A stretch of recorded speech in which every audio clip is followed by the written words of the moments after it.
আসসালামু আলাইকুম। ইচ্ছা থাকিলে উপায় হয়, প্রবাদ বাক্যটি একদম খেটে যায় সাংবাদিক হেলাল উদ্দিনের ক্ষেত্রে। তিনি পরিত্যক্ত ইটভাটায় পোড়ামাটিতে গড়ে তুলেছেন সবুজের সমারোহ। চাঁদপুর সদর উপজেলার শাহ মোহাম্মদপুর ইউনিয়নের শাহতলী গ্রামের বাসিন্দা হেলাল উদ্দিন সাংবাদিকতার পাশাপাশি তিনি দুর্লভ রসালো হরেক প্রজাতির বিদেশি অর্গানিক ফলের চাষাবাদ শুরু করেন।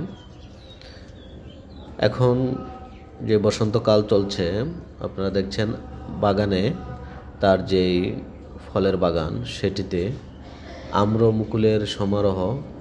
কিছুদিন পরে এগুলো আমে রূপান্তরিত হবে। এখানে কয়েক প্রজাতির আমের চারা রয়েছে ফুলের বাগান, দৃষ্টিনন্দন ফুল। তিনি বিদেশি ফল চাষাবাদে আগ্রহী হয়ে এই পরিত্যক্ত জমিতে ফ্রুটস অ্যাগ্রো ভ্যালি প্রতিষ্ঠা করেন।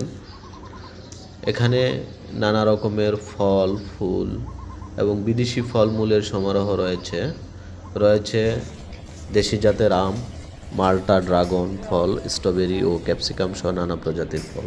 চাঁদপুর সদর উপজেলার শাহতলী গ্রামে এটি অবস্থিত।